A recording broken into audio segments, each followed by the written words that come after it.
7 phase में होंगे लोकसभा चुनाव। 19 अप्रैल को पहले चरण में मतदान, 4 जून को आएगा रिजल्ट। 26 अप्रैल को दूसरे चरण में 89 सीटों पर वोटिंग। 7 मई को तीसरे फेज में 94 सीटों पर डाले जाएंगे वोट। 13 मई को चौथे चरण में 96 सीटों पर वोटिंग। 20 मई को 5वें और 25 मई को छठे फेज का होगा मतदान। 1 जून को 7वें चरण की होगी वोटिंग। 4 राज्यों में विधानसभा चुनाव भी होंगे। आंध्र और ओडिशा में 13 मई को होगा मतदान। 19 अप्रैल को अरुणाचल और सिक्किम में वोटिंग। 4 जून को आएगा रिजल्ट। यूपी, बिहार और बंगाल में 7 चरणों में होंगे मतदान। तमिलनाडु की सभी 39 सीटों पर पहले फेज में वोटिंग। दिल्ली के 7, हरियाणा की 10 सीटों पर छठे फेज में मतदान।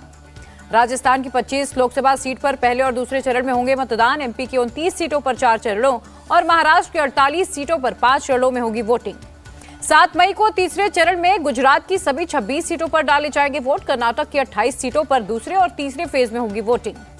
छत्तीसगढ़ की 11 लोकसभा सीट पर 3 चरणों और झारखंड की 14 सीटों पर 4 चरणों में वोटिंग। असम में 3 फेज में होंगे मतदान। तेलंगाना की 17 सीटों और आंध्रा की 25 सीटों पर चौथे फेज में डाले जाएंगे वोट। जम्मू कश्मीर की 5 सीटों पर 5 चरण में होंगे मतदान। ईवीएम पर सवाल उठाने वालों को चुनाव आयोग का जवाब। ईवीएम को 100% सेफ बताया, अफवाहों पर ध्यान न दें। चुनावों की तारीखों के ऐलान पर बोले पीएम मोदी, सुशासन और जनसेवा के ट्रैक रिकॉर्ड पर लगातार तीसरी बार मिलेगा जनता का आशीर्वाद। बीजेपी अध्यक्ष जेपी नड्डा का बयान, पीएम मोदी के नेतृत्व में बीजेपी पूर्ण बहुमत की सरकार बनाएगी। एनडीए 400 पार का संकल्प जरूर पूरा होगा, सीएम योगी आदित्यनाथ का बयान। यूपी के डिप्टी सीएम केशव प्रसाद मौर्य का दावा, यूपी की सभी 80 लोकसभा सीटों पर एनडीए जीत दर्ज करेगा। विदिशा से बीजेपी उम्मीदवार शिवराज सिंह चौहान का दावा, इस बार कांग्रेस को अब तक की सबसे कम सीटें मिलेंगी। चुनावों में कांग्रेस का प्रदर्शन सबसे खराब होगा। तीसरी बार प्रधानमंत्री बनेंगे नरेंद्र मोदी, एनडीए को मिलेंगी 400 से ज्यादा सीटें। एसपी चीफ ओम प्रकाश राजभर का बयान। 7 चरणों में चुनाव पर मल्लिकार्जुन खड़गे का तंज, 70-80 दिन रुक जाएगा विकास। कांग्रेस नेता धीर रंजन का बयान, उम्मीद है निष्पक्ष और बिना हिंसा के खत्म होगा चुनाव। एसपी सांसद डिंपल यादव का बयान, इस बार का लोकसभा चुनाव यूपी की दिशा बदलने वाला है। बीजेपी के 400 पार के नारे पर यूपी कांग्रेस चीफ अजय राय का सवाल, क्या सेटिंग कर रखी है चुनाव आयोग, इस पर ध्यान दे। कांग्रेस सांसद मनिकम टैगोर का बयान, इंडी गठबंधन 300 से ज्यादा सीटें लाएगा। आरजेडी सांसद मनोज झा का आरोप, विपक्ष की शिकायतों पर सुनवाई नहीं करता चुनाव आयोग। बंगाल बीजेपी चीफ सुकांता मजूमदार का बयान, केंद्रीय बलों और सीआरपीएफ की उपस्थिति में हो चुनाव, शांतिपूर्ण चुनाव कराना चुनाव आयोग की जिम्मेदारी। मंत्री गोपाल राय का दावा, दिल्ली में इस बार बहुत बड़ा बदलाव होगा, सभी 7 लोकसभा सीटों पर इंडिया अलायंस जीत दर्ज करेगा। एनसी चीफ फारूक अब्दुल्ला ने उठाए सवाल, जम्मू कश्मीर में विधानसभा चुनाव क्यों नहीं हुए, सरकार तो वन नेशन वन इलेक्शन की बात करती है। उद्धव गुट ने चुनावों की लंबी अवधि को लेकर सवाल उठाए। प्रियंका चतुर्वेदी बोली, उम्मीद करते हैं निष्पक्ष चुनाव होंगे। चुनाव आयोग पर कांग्रेस का तंज, इस तरह से तारीखों का ऐलान किया ताकि पीएम मोदी को फायदा हो। जेडीयू नेता केसी त्यागी ने कहा, एनडीए 400 से ज्यादा सीटें जीत दर्ज करेगा। इस बार भी अमेठी से बड़े अंतर से जीतूंगी चुनाव, केंद्रीय मंत्री स्मृति ईरानी का दावा। बीएसपी चीफ मायावती ने कहा, कम समय में चुनाव कराते तो संसाधनों की बचत होती। महायुति में सीट शेयरिंग 25 मार्च तक हो जाएगी final. Maharashtra BJP chief Bawankule का बयान। महाराष्ट्र में 5 फेज में चुनाव होने से नाखुश प्रकाश अंबेडकर, कहा चुनाव आयोग को चिट्ठी लिखकर 2 चरणों में चुनाव कराने की मांग करूंगा। एमएनएस नेता संदीप देशपांडे का बयान, लोकसभा चुनाव के लिए हमारी तैयारी अच्छी है। हिमाचल प्रदेश में सभी 6 सीटों पर कांग्रेस की जीत दर्ज होगी। प्रदेश अध्यक्ष प्रतिभा सिंह का बयान। इंडी गठबंधन की महारैली में उद्धव, अखिलेश और फारूक अब्दुल्ला होंगे शामिल। कांग्रेस नेता केसी वेणुगोपाल ने दी जानकारी। बीजेपी सरकार से लोगों में नाराजगी, हरियाणा में होगा बदलाव। कांग्रेस नेता दीपेंद्र हुड्डा का बयान। लोकसभा चुनाव के लिए सपा की 5वीं लिस्ट जारी। आजमगढ़ से धर्मेंद्र यादव लड़ेंगे चुनाव। तेलंगाना से प्रधानमंत्री नरेंद्र मोदी की हुंकार, कहा अब की बार एनडीए होगा 400 पार, देश की जनता ने तय कर लिए हैं नतीजे। पीएम मोदी का कांग्रेस बीआरएस पर अटैक, करप्शन के मामले में दोनों पार्टियां एक जैसी। मुंबई के धारावी में राहुल की भारत जोड़ो न्याय यात्रा, कहा पूरे देश में गरीबों, किसानों और मजदूरों पर अत्याचार हो रहा है। न्याय यात्रा में शामिल हुई प्रियंका गांधी, कहा राहुल ने जनता के सामने देश की हकीकत रखी। कांग्रेस नेता पवन खेड़ा ने की राहुल की तारीफ, कहा जनता से साथ हुए अन्याय को वो मुखर होकर उठा रहे हैं। कांग्रेस चीफ खड़गे ने श्रमिक न्याय और हिस्सेदारी न्याय गारंटी की घोषणा दी, बीजेपी पर निशाना साधा। 19 मार्च को कांग्रेस वर्किंग कमेटी की बैठक, मैनिफेस्टो को किया जाएगा फाइनल। लोकसभा चुनाव की रणनीति पर होगी चर्चा। लोकसभा चुनाव के लिए कांग्रेस का थीम सॉन्ग हुआ लॉन्च, सॉन्ग में राहुल की भारत जोड़ो यात्रा का भी जिक्र। बीजेपी से लड़ने के लिए हम हैं तैयार, न्याय यात्रा से हमारा संगठन मजबूत हुआ। कांग्रेस नेता जयराम रमेश का बयान। केसी वेणुगोपाल बोले, हम चुनाव के लिए तैयार, बीजेपी ने चुनावी बॉन्ड के जरिए भ्रष्टाचार किया।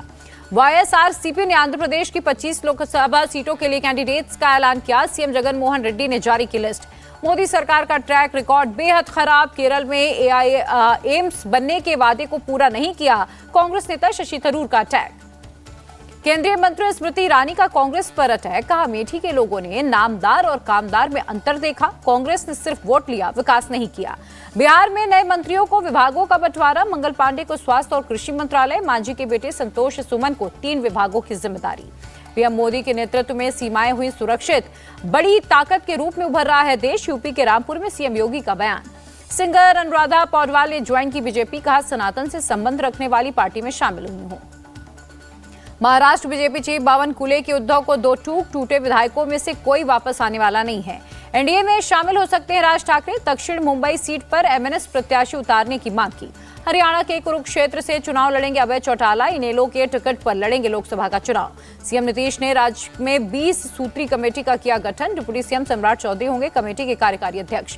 महाराष्ट्र में शिंदे कैबिनेट का बड़ा फैसला, बुनकरों के लिए बनाया जाएगा आर्थिक महामंडल। कुणाल घोष का बयान। चुनावों में अधीर रंजन चौधरी की होगी हार, भारी मतों से टीएमसी कैंडिडेट की जीत होगी। राजस्थान में कांग्रेस को बड़ा झटका। जयपुर में कांग्रेस के पूर्व सांसद करण सिंह समेत कई नेताओं ने ज्वाइन की बीजेपी। दिल्ली के सीएम अरविंद केजरीवाल का ऐलान। एमसीडी करेगी रेहड़ी पटरी वालों का सर्वे, दुकान लगाने का किया जाएगा इंतजाम। शराब घोटाले में ईडी की याचिका पर केजरीवाल को मिली राहत। 15,000 के निजी मुचलके पर मिली बेल, नियमित पेशी से भी मिली छूट।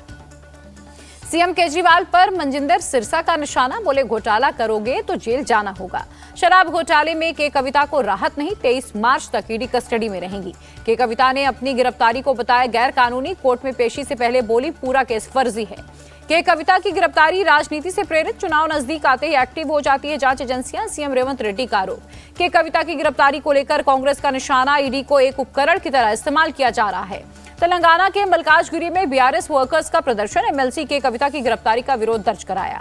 सीएए को लेकर सुप्रीम कोर्ट पहुंची केरल सरकार, रोक लगाने की मांग की। असदुद्दीन ओवैसी ने सीएए को फिर बताया असंवैधानिक। सुप्रीम कोर्ट में याचिका दायर कर चैलेंज किया। इंडियन नेवी का समंदर में ऑपरेशन। जहाज एमवी रुएन को सोमालियाई डाकुओं से छुड़ाया गया। सांसद संजय राउत का बीजेपी पर निशाना। चुनावी बॉन्ड को लेकर बीजेपी अध्यक्ष और पीएम मोदी पर चले मनी लॉन्ड्रिंग का केस। कांग्रेस सांसद दिग्विजय सिंह का बयान। चुनावी बॉन्ड मामले में सुप्रीम कोर्ट का फैसला सराहनीय है। बिहार के आरा में कई जगहों पर ईडी की रेड। बालू खनन केस में पुंज सिंह और कृष्ण मोहन सिंह के ठिकानों पर ली तलाशी। बीएमसी खिचड़ी घोटाले में ईडी की कार्रवाई। आरोपी सूरज चौहान की 88 लाख से ज्यादा की संपत्ति जब्त।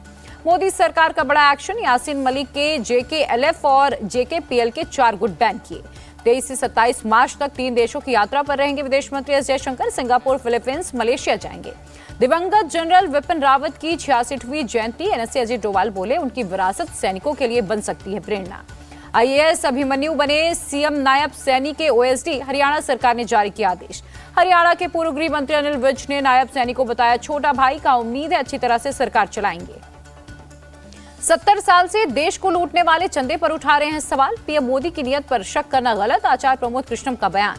उत्तराखंड में अब दंगाइयों पर होगा कड़ा एक्शन। पब्लिक और प्राइवेट प्रॉपर्टी अध्यादेश को गवर्नर ने दी मंजूरी। पीएम सूर्य घर योजना के लिए 1 महीने में ही 1 करोड़ से ज्यादा लोगों ने कराया रजिस्ट्रेशन। प्रधानमंत्री ने जानकारी साझा की। रक्षा मंत्रालय ने फाइनेंस एडवाइजर बने सुगाता घोष दस्तीदार। अभी तक रक्षा लेखा महानियंत्रक के पद पर तैनात थे। नवनीत कुमार सहगल बनाए गए प्रसार भारती के अध्यक्ष। यूपी कैडर के रिटायर्ड आईएएस अधिकारी हैं सहगल। आप राज्यसभा सांसद राघव चड्ढा की आंखों की सर्जरी होगी। इलाज के लिए जाएंगे लंदन। मुरादाबाद में दीक्षांत परेड समारोह में सीएम योगी। कहा, पिछले 7 सालों में नहीं हुआ कोई भी दंगा। हैदराबाद में तेलंगाना सरकार के इफ्तार party. CM Revanth Reddy, deputy CM Vikramarka, Asaduddin Owaisi शामिल हुए। इफ्तार पार्टी में ओवैसी और रेवंत रेड्डी ने एक दूसरे को खिलाई मिठाई। रमजान की मुबारकबाद भी दी। गोवा के मुख्यमंत्री प्रमोद सावंत पहुंचे सांखली। कई विकास कार्यों की आधारशिला रखी। जीएसआरटीसी के बेड़े में 300 से ज्यादा बसें हुई शामिल। गुजरात के गृह मंत्री हर्ष संघवी ने दिखाई हरी झंडी। अमेठी में केंद्रीय मंत्री स्मृति ईरानी जिला पंचायत संसाधन केंद्र में आशा सम्मेलन में शामिल हुई।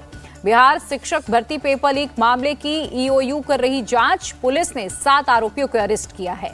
पेपर लीक होने पर तेजस्वी यादव ने उठाए थे सवाल। लिखा, 17 महीने में हमने दी 4 लाख नौकरियां, हमारे समय में नहीं हुआ पेपर लीक। हिमाचल में नशा मुक्ति अभियान के तहत बाइक रैली का आयोजन। अनुराग ठाकुर ने दिखाई हरी झंडी।